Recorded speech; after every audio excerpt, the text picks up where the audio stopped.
Hey everyone!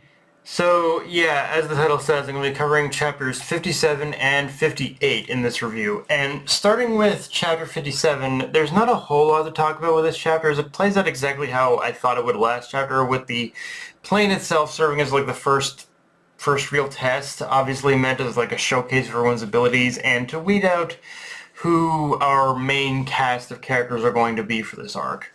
Of course, it wouldn't be Sakamoto days if Taro didn't show off, and him using his trademark ballpoint pen was basically expected. Like he showed off in his usual way, and even more. I love how in the next chapter they confused Taro for a test admin after that point. Like that was just too hilarious because it's one of those moments that kind of shows that among even now, like Taro himself is such a legend that someone with his prowess as an assassin is even viewed as like abnormal among the current crop of assassins, and it never even occurred to them that someone as naturally skilled as Taro could exist. Of course, that also probably made it harder. This probably is going to make it harder for Taro to kind of hide his identity now, as basically the new girl immediately warms up to him to the point of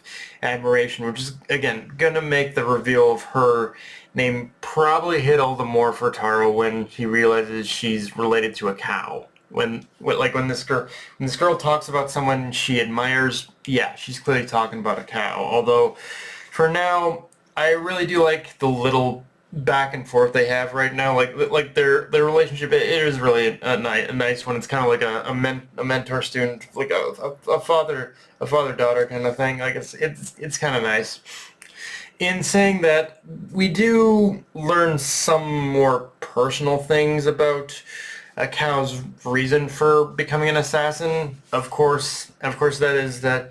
As I said, she admires her relative and wants to follow her path, but we get the reason for her following that path to begin with is even more interesting, as we come to learn, due to her size and stature, her parents kind of forced her into becoming a housekeeper. So, but she didn't want anything to do with that. So on top of narrowing down the list of suspects of who a cow is in the family line, we now know it's definitely not a parent. Like a cow, whoever a cow is to this girl, she wasn't a parent.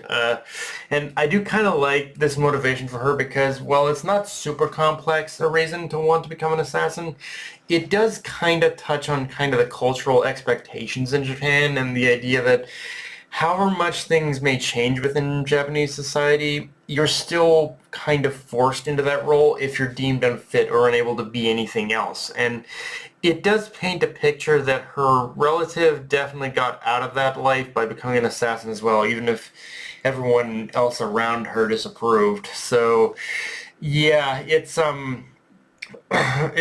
interesting how in some ways you can feel like you're almost forced to become an assassin because it's the only way you can kind of be free of those shackles. Of course, Akao and Taro aren't the only interesting dynamics established in these chapters, as chapter 58 introduces to Fuyu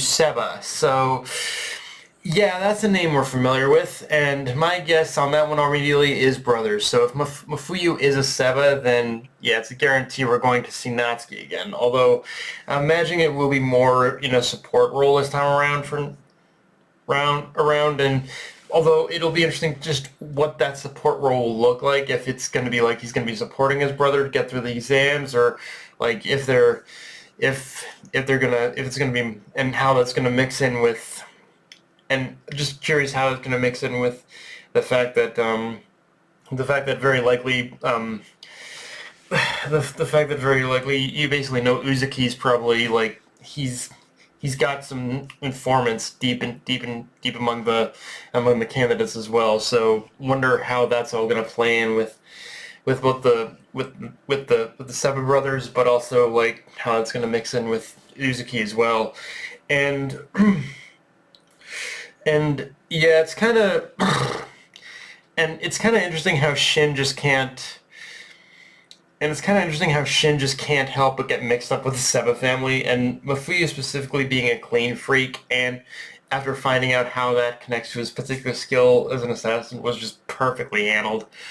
Now, it's also fitting in a way that Shin views this fight as the first real like personal test for himself to reach that benchmark of having his of honing his skills to become just as powerful as Sakamoto, since in some ways the fight against the first stepbrother was kind of the first taste of what he could do, and now with him fighting the second stepbrother, it's now means to get stronger. Now, as far as the explanation behind the watch, I think it's pretty obvious there. I'm imagining a lot of this fight is going to be Shin testing to see if he can push his future sight past the 2-minute cap.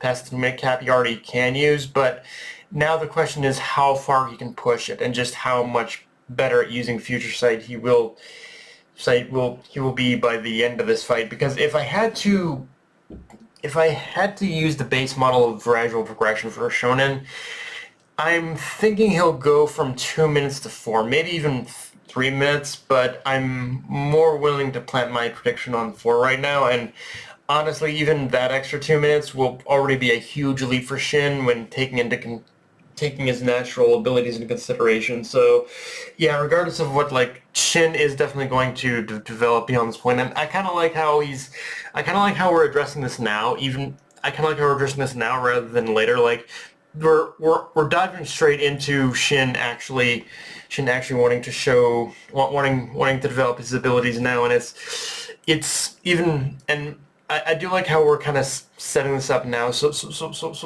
we don't have to deal with it later on. It's a very efficient way of dealing with this too. But yeah, guys, that's all I got for this review. If you enjoyed the video, like, comment, subscribe from Blue Sky, Analyze Crunchyroll, be sure to click the bell, hit the subscribe button, and just share it around, guys. Dark Knight doing anything off. Later, everyone.